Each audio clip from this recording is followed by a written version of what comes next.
Welcome to lecture 16 of ECE 3030. In this lecture, we will start a discussion on scaling of MOSFETs.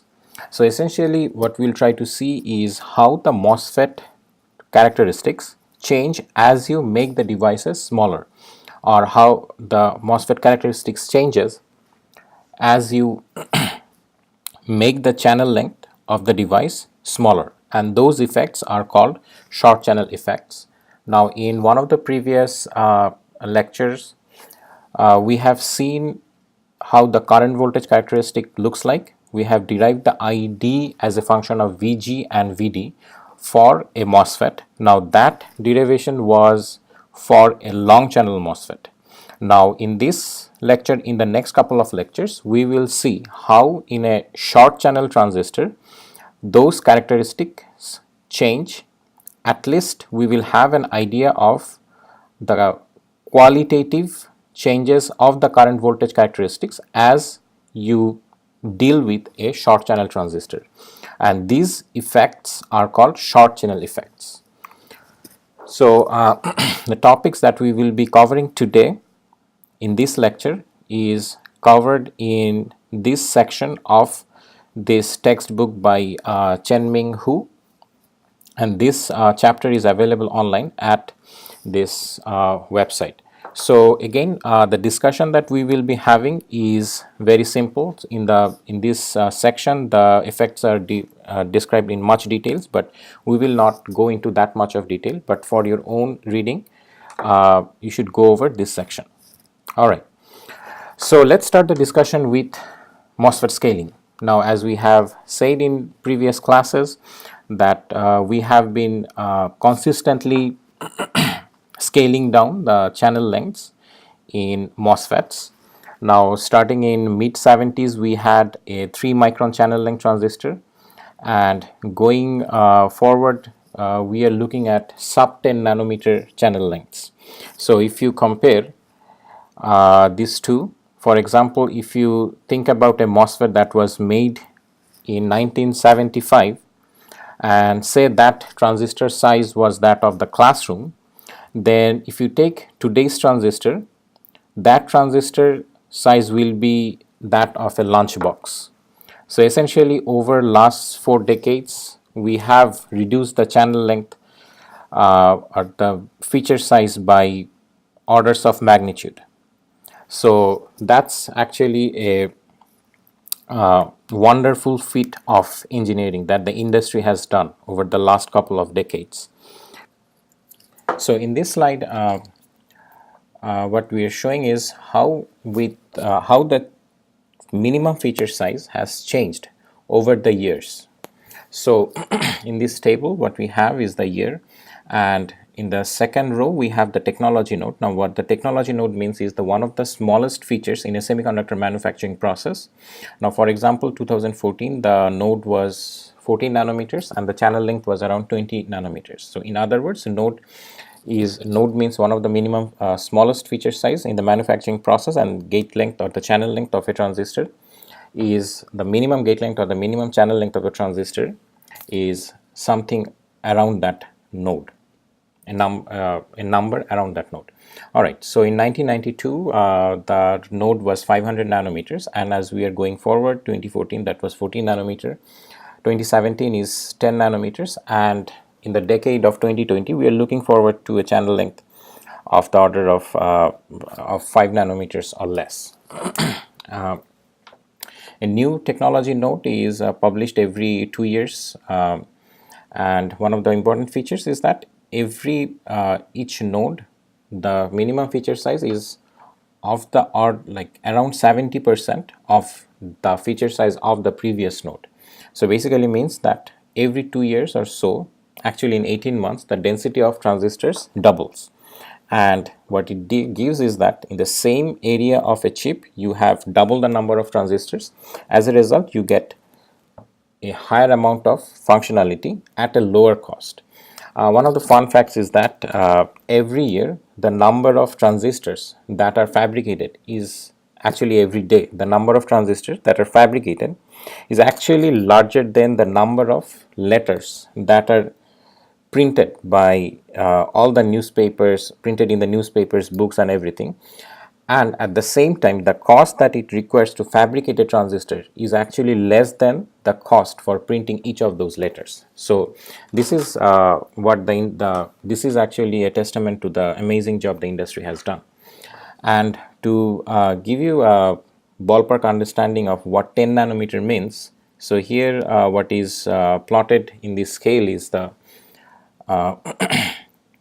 length or the minimum size of different biological features, biological elements. For example, a cell is of the order of 1 micron to 10 micron or larger. On the other hand, we are looking forward to transistors which has a feature size of the order of like between 1 to 10 nanometers. So what you can essentially say is that in a bacteria you can actually fit in more than 1000 transistors or so. All right, let's get started with the square law model of a long channel transistor.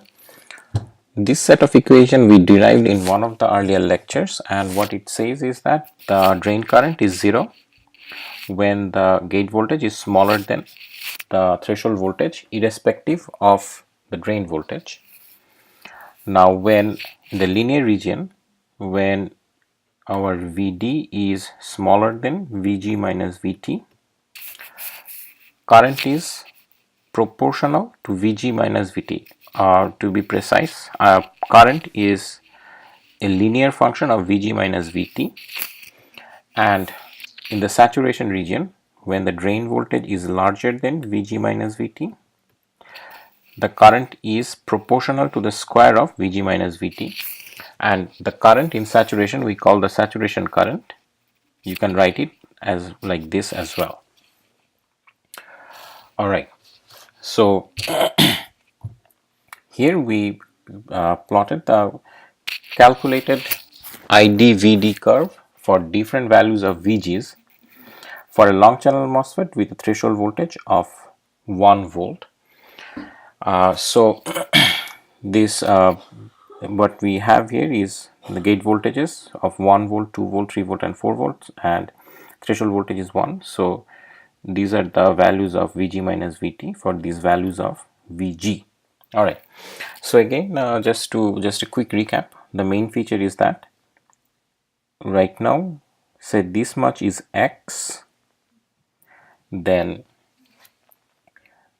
the value of current at Vg equals to 2 volts is, if it's X, then the value of current for Vg equals to 3 volt will be 4x.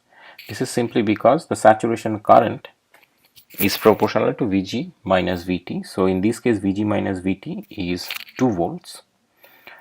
So and in this case for Vg equals 2 volts, Vg minus Vt is 1 volt. So this ratio will be 4x, and for Vg equals to 4 volts, Vg minus Vt is 3 volts. So it is 3 square equal to 9x. All right. So now one of the important things to note here is that IDSAT again is a proportional to the square of Vg minus Vt. So if we just take a differentiation derivative of the saturation current, this is proportional to Vg minus Vt. So in other words, the rate of increase of the saturation current as a function of Vg is proportional to Vg minus Vt. In other words, if we increase Vg by the same amount of voltage, then the increase of the saturation current will be higher if we increase the Vg value of Vg from a higher value. So what it means is that, say we increase the gate voltage from 2 volt to 3 volt. In this case, the current increases by an amount 3x. On the other hand, if we increase the gate voltage from 3 volt to 4 volt, meaning that we increase the gate voltage by the same amount, the drain current increases by 5x amount. So in other words, if we measure the IDVD curves for equally spaced values of Vg, then the gap between the saturation, these curves in saturation, will be larger for larger values of Vg. Note that we are plotting this or measuring this IDVD curves for equally spaced values of Vg. Alright, so that's one of the important features of long channel transistor. The second feature is that, of course, in saturation, the current is independent of the drain voltage, meaning that if you measure the IDVD plots, the drain current will become flat at some point. So with these two features in mind, let's look at what happens in experimentally in long channel transistor and short channel transistors. So on the left we have a long channel transistor, and long channel meaning that the channel length is not in nanometer range, rather in the micron range. So for example, here it's 2 micron. Now here what we clearly see is that the current saturates, meaning that the current at some point becomes flat, so it becomes independent of VDS at some point. And second thing is that this gap between the saturation curves, saturation current, the difference between the saturation currents actually increases as we increase the value, or as we go to higher values of the gate voltage. Note that all these IDVD curves are plotted for equally spaced values of Vg, 0.5 volts here, and here the Z is larger than Y, and which is larger than X. Now short channel transistor, here we have a channel length of 150 nanometers, and first thing we see that the drain current does not saturate when we plot it as a function of VDS for none of the values of VGS. And the second thing is that although it does not saturate, what we can do is that we can set a value of VDS and measure the difference between these currents measured for different gate voltages. And what we will see is that this difference between the currents for these values of VGS are actually the same. Equally spaced values of VGS and the difference between the currents for these values of VGS are actually the same. It does not increase as you go to higher values of VGS. So these are the two effects that you would see if you measure a long channel transistor and a short channel transistor. To be specific, if you measure the IDVD curves, these are the two differences that you'll see. And these two effects are called velocity overshoot and long channel channel length modulation. Velocity overshoot says that the gap between the curves will remain the same. That is the velocity overshoot. And channel length modulation is the current not saturating, that is called the current channel, that is the channel length modulation.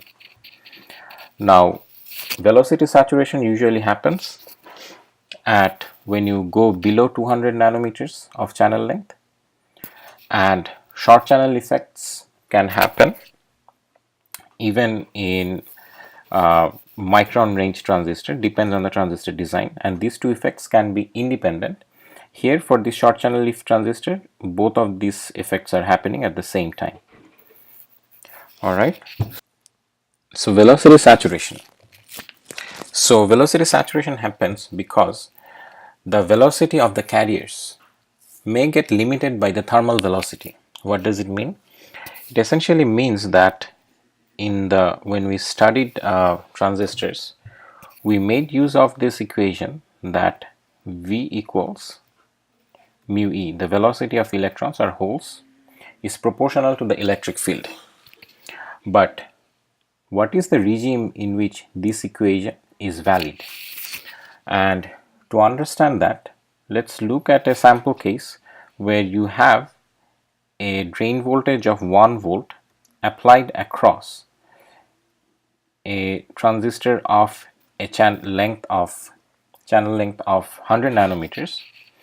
Now if the electric field is just the drain voltage divided by the length of the channel, and that will give you of something of the order of 10 power 6 volt per meter, and this is of the order of 10 kilovolt per centimeter, 10 megavolt per centimeter. Now this is a very high value of electric field, and now if you just take a mobility of 0.14 meters per volt second, then you will see that the velocity of the electrons will be of the order of 10 power 5 meter per second. Now what is the thermal velocity of electrons? Now what does thermal velocity mean? Thermal velocity means that at any temperature the electrons have an energy of kT per degree of freedom. So electrons have 3 degrees of freedom, so the total energy is 3 by 2 kT, and this is equal to the kinetic energy of the electrons, so half mv square, and if you calculate the thermal velocity, it is of the order of 10 power 5 meter per second. And what it essentially means is that the electrons are moving in a brown in the electron gas model. Electrons are moving around with this velocity, and when you reach, so based on this equation, if you apply 1 volt across 100 nanometer of channel length, the velocity of the electron will approach this high a value, and in this regime actually the velocity of electrons is no longer proportional to the electric field. Essentially it becomes a constant, it does not becomes independent of electric field, and that is what is plotted here. So if you plot the electron velocity of the carriers as a function of the electric field at low electric fields, it will still follow this equation, mobility multiplied with the electric field, but as you approach the saturation velocity, which is of the order of 10 power 5 meter per second, then you will see you enter a region where the velocity of electron becomes independent of the electric field, and this is what is called velocity saturation for electrons. The saturation velocity is 8 into 10 power 4 meter per second, and for holes this saturation velocity is of the order of 6 into 10 power minus 6 meter per second. So let's see if we use this equation that the velocity of electron is not equal to mu e, rather the velocity of electron is just equal to v set, then how does the current equation for saturation current changes? So just doing the same calculation that we did before. So ID sat, what we have said is that is inversion charge multiplied with the velocity of the electrons. Now here the velocity of the electron is just the saturation velocity. Previously it was mu times E when we did the long channel transistors. Now for short channel transistors working in the saturation velocity regime, velocity is just the saturation velocity, and Q inversion is width multiplied by C aux multiplied with Vg minus Vt multiplied with Vsat. So this is actually the equation for a short channel transistor working in the saturation velocity saturation regime. And here what you can clearly see is that this ID sat is a linear function of Vg minus Vt. So this is for short channel transistor. So for short channel transistor what we have is ID sat is proportional to Vg minus Vt for short channel transistors. On the other hand, ID sat is proportional to Vg minus Vt square for long channel transistors. And because of this linear relationship, if you plot ID versus VD, these curves will have the same separation for, say, Vg equals to 1 volt, 2 volt, 3 volt. So this separation between these curves will be the same if you have a short channel transistor. Now the channel length modulation. So to understand the channel length modulation, let's look at the profile of carrier density along the channel direction. Now here what we have is the case for Vd equals to 0, and when Vd equals to 0, it's a uniform carrier density profile along the channel. On the source side we have W multiplied with Cox Vg minus Vt, and also at the drain end we have Cox W multiplied with Vg minus Vt.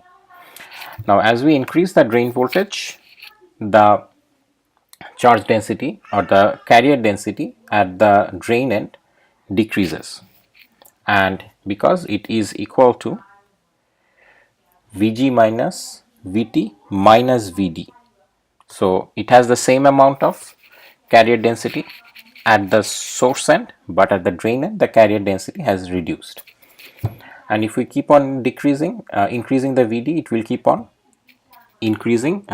decreasing. So if we increase the Vd, the carrier density at the drain end will keep on decreasing, and when Vd equals to Vg minus Vt, the carrier density at the drain end will become 0, and that's when the channel pinches off at the drain end, and increasing Vd beyond this value of Vd equals to Vg minus Vt, which we call the Vd sat, the drain current no longer increases. Now let's look at what happens when you increase the drain voltage beyond the Vd sat, the saturation voltage. And what essentially happens is that the pinch off point now moves towards the source from the drain end. So say the amount by which it has moved is delta L, so your L will now be replaced with L minus delta L. Okay, so we can just do the calculation once again. So what we have seen for is that for a long channel transistor, the saturation current ID sat is given by mu, the mobility of the carrier, W over 2L Vg minus Vt square. Now for the short channel transistor, we see that there is an L here, so we will replace this L with just L minus delta L Vg minus Vt square. Now we can just say that this L is so small that you can Taylor expand 1 over delta L by L, and this will essentially give you 1 by L 1 plus delta L by L. Alright, so what we get is mu x W over twice L Vg minus Vt square 1 plus delta L over L. Alright, so now what we can clearly see is that if L is very long, then this term becomes very small, delta L over L, so which we can ignore. So in a long channel transistor, this ratio of delta L over L is usually very small, for which you can just ignore this term. For a short channel transistor where L is actually small, then this term becomes important. And one important assumption that we make is that this delta L is again proportional to the drain voltage, meaning that if you have a larger drain voltage, then the delta L will be much larger. So what we can just simply replace this delta L with K into dV, and then what you get is mu Cox W over 2L multiplied with Vg minus Vt to 1 plus K Vd over L. Alright, so now what it means is that if you now plot Id as a function of Vd, so this will be in the saturation, this is in the linear region. Now as you go in the saturation region, in a long channel transistor it will be flat, but for a short channel transistor it will actually increase, because now your ID sat, it becomes dependent on Vd once again. So we have, so in this video lecture we have seen both velocity saturation and channel length modulation. These are the two important short channel effects in scaled MOSFETs.